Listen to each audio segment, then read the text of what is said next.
the Honorable Prime Minister, and then we'll call Sharad Rao ji. आदरणीय सभापति जी, आज इस सदन की शोभा बढ़ाने वाले, सदन में जीवंतता लाने वाले और सदन के माध्यम से जनसेवा में रत ऐसे चार हमारे साथी, उनका कार्यकाल पूर्ण होने के कारण नए कार्य की ओर कदम रख रहे हैं। श्रीमान गुलाम नबी आज़ाद जी, श्रीमान शमशेर सिंह जी, मीर मोहम्मद फैयाज जी, नाजिर अहमद जी, मैं आप चारों महानुभावों को इस सदन की शोभा बढ़ाने के लिए, आपके अनुभव का, आपके ज्ञान का सदन को और देश को लाभ देने के लिए और अपने क्षेत्र की समस्याओं का समाधान के लिए आपने जो कुछ भी योगदान किया है, उसके लिए मैं सबसे पहले तो आपका धन्यवाद करता हूं।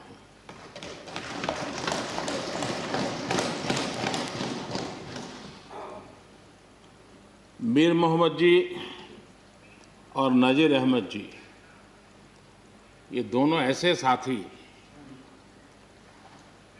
सदन में शायद उनकी तरफ बहुत कम लोगों का ध्यान गया होगा, लेकिन कोई भी सत्र ऐसा नहीं होगा कि जिनके साथ मुझे मेरी चैम्बर में बैठ कर के अलग अलग विषयों पर सुनने का, समझने का मौका न मिला। इवन कश्मीर की भी बारीकियां जब उनके साथ बैठता था, कभी कभी तो वो परिवार के साथ भी आते थे, इतने अनेक पहलू मेरे सामने रखते थे, वो मेरे लिए भी बड़ा एनलाइटनिंग रहता था। तो मैं हमारे इन दोनों साथियों का, जो मेरे साथ व्यक्तिगत रूप से नाता रहा और जो जानकारियां मुझे वो मिलती थी, मैं उसके लिए उनका हृदय से आभार भी व्यक्त करता हूं। और मुझे विश्वास है कि उनका कमिटमेंट और उनकी क्षमता, ये दोनों देश के लिए और विशेष करके जम्मू कश्मीर के लिए काम आएगी।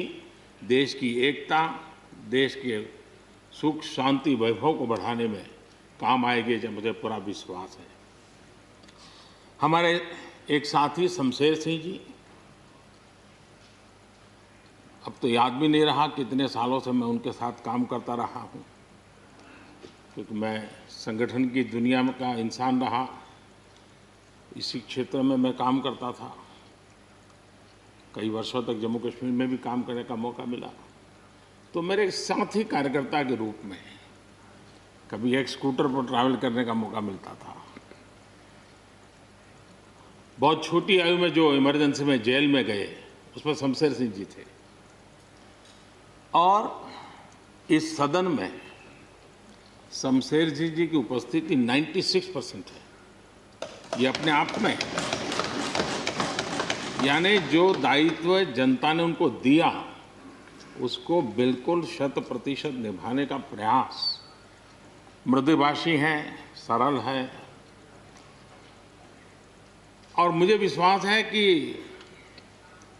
जम्मू कश्मीर से रिटायर होने वाले चार आदरणीय सदस्यों के लिए उनके जीवन का यह कार्यकाल सबसे उत्तम कार्यकाल है, क्योंकि इतिहास ने एक नई करवट बदली है और जिसके वो साक्षी बने हैं, सहयात्री बने हैं। ये उनके जीवन की बहुत बड़ी घटना है। श्रीमान गुलाम नबी जी, मुझे चिंता इस बात की है कि गुलाम नबी जी के बाद इस पद को जो संभालेंगे, उनको गुलाम नबी जी से मैच करने में बहुत दिक्कत पड़ेगी।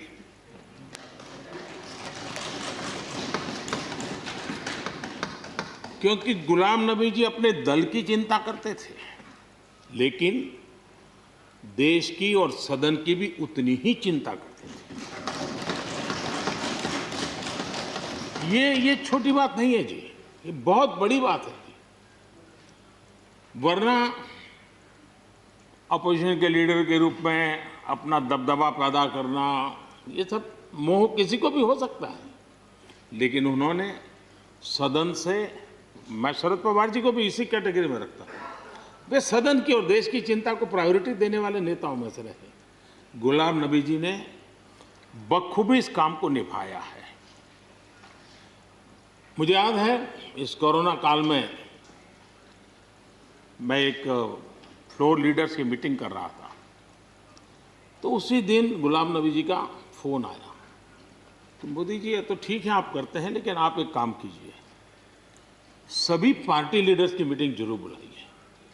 मुझे अच्छा लगा कि उन्होंने पार्टी लीडर्स के साथ, सभी पार्टी अध्यक्षों के साथ बैठने का मुझे सुझाव दिया, और मैंने उस मीटिंग को किया भी।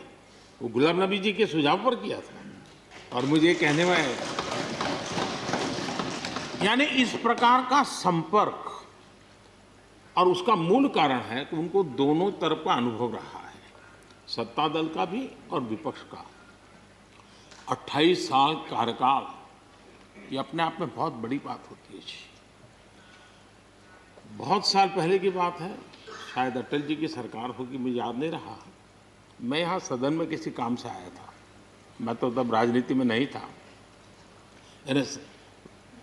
ये इलेक्टोरल पॉलिटिक्स में नहीं था, मैं संगठन का काम करता था। तो मैं और गुलाम नबी जी ऐसे ही लॉबी में गप्पे मार रहे थे। अब जैसा पत्रकारों का स्वभाव रहता है, बराबर नज़र लगाए बैठे थे कि ये दोनों का मेल कैसे हो सकता है। हम हंसी खुशी से बातें कर रहे थे, तो हम जैसे ही निकले तो पत्रकारों ने घेर लिया। गुलाम नबी जी ने बहुत बढ़िया जवाब दिया था। वो जवाब हम लोगों के लिए बहुत काम आने वाला है। उन्होंने कहा, भाई देखिए, आप लोग हमको अखबारों में या टीवी माध्यमों में या पब्लिक मीटिंग में लड़ते झगड़ के देखते हो, लेकिन सचमुच में इस छत के नीचे हम जैसे एक परिवार का वातावरण कहीं नहीं होता है। इतनी हमारी आत्महत्या होती है, इतने सुख दुख होते हैं। ये जो स्पिरिट है, वो स्पिरिट अपने आप में बहुत बड़ी बात होती है। गुलाम नबी जी का एक शौक शायद बहुत कम लोगों को पता होगा, और कभी उनके साथ बैठोगे तो बताएंगे। हम सरकारी बंगलों में रहते हैं, तो बंगले की दीवारें, अपना सोफा सेट, उसी के आसपास हमारा दिमाग रहता है। लेकिन गुलाम नबी जी ने उस बंगले में जो बगीचा बनाया है, यानी एक प्रकार से कश्मीर की घाटी की याद दिला दे, ऐसा बगीचा बनाया है। और इसका उनको गर्व भी है, वो समय देते हैं, नई नई चीज़ें जोड़ते हैं, और हर बार जब कंपटीशन होती है तो उनका बंगला नंबर 1 ले आता है। यानी अपने सरकारी जगह को भी कितने प्यार से संभालना, यानी बिल्कुल मन से उन्होंने इसको संभाला है। जब आप मुख्यमंत्री थे, मैं भी एक राज्य का मुख्यमंत्री के नाते काम करता था, हमारी बहुत गहरी निकटता रही उस कार्यकाल में। शायद ही कोई ऐसी घटना मिल सकती है कि जबकि हम दोनों के बीच में कोई संपर्क सेतु न रहा हो। एक बार गुजरात के यात्री, क्योंकि जम्मू कश्मीर में जाने वाले टूरिस्ट में गुजरात बहुत बड़ा नंबर रहता है, और टेररिस्टों ने पर हमला कर दिया। करीब 8 लोग शायद मारे गए। सबसे पहले गुलाम नबी जी का मुझे फोन आया।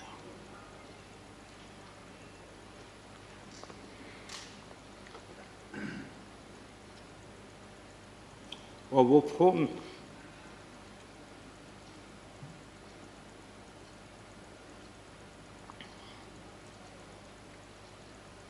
सिर्फ सूचना देने का नहीं था,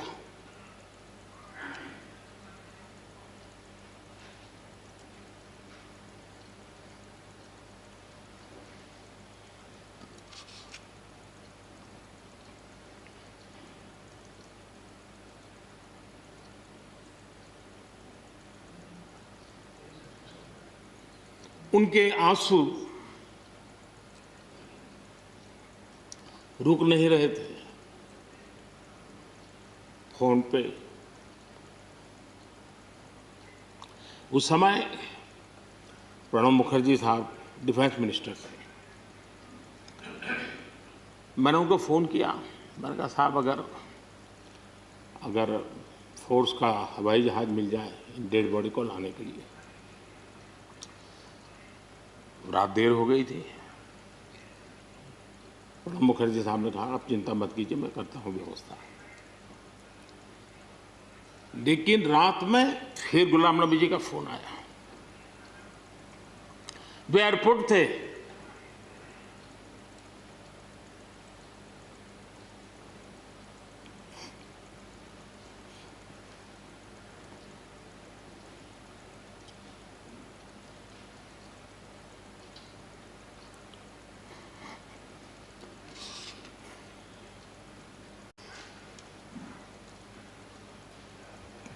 एयरपोर्ट से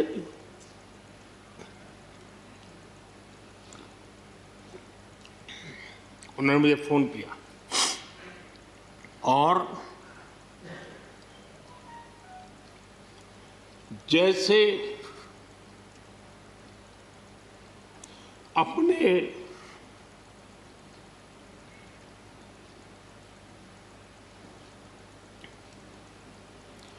परिवार के सदस्य की चिंता करें,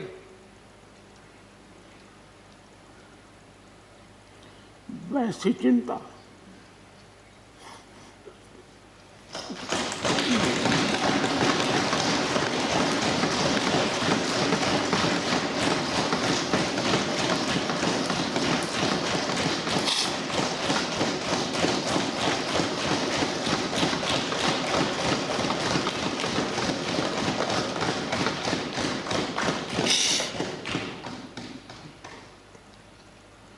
पद, सत्ता जीवन में आती रहती है, लेकिन उसे कैसे पचाना,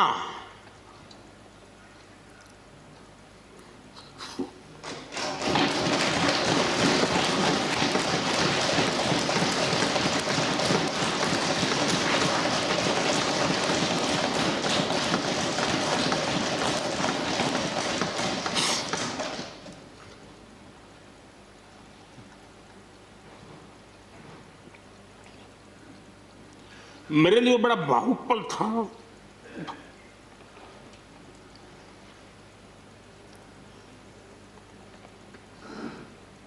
दूसरे दिन सुबह फोन आया कि मोदी जी सब लोग पहुंच गए।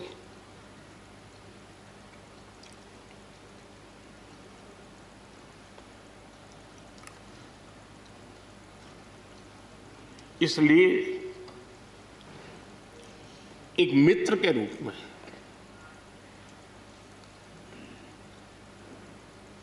गुलाम नबी जी को घटना और अनुभव के आधार पर मैं आदर करता हूं।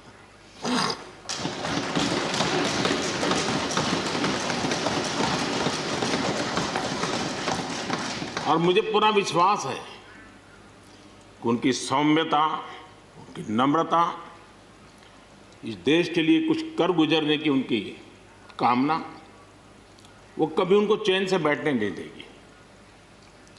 और मुझे विश्वास है कि जो भी दायित्व जहां भी वो संभालेंगे, वे जरूर वैल्यू एडिशन करेंगे, कंट्रीब्यूशन करेंगे और देश उनसे लाभान्वित होगा। ये सब मेरा पक्का विश्वास है। मैं फिर एक बार उनकी सेवाओं के लिए आदरपूर्वक धन्यवाद करता हूं और व्यक्तिगत रूप से भी मेरा उनसे आग्रह रहेगा कि मन से मत मानो कि अब आप इस सदन में नहीं हो। आप के लिए मेरे द्वार हमेशा खुले, इन चारों माननीय सदस्यों के लिए खुले हैं। आपके विचार, आपके सुझाव, क्योंकि देश में सब बहुत ज़रूरी होता है। ये अनुभव बहुत काम आता है, मुझे मिलता रहेगा, ये अपेक्षा मैं रखता ही रहूँगा। आपको मैं निवृत्त होने नहीं दूंगा। फिर एक बार बहुत शुभकामनाएं, धन्यवाद।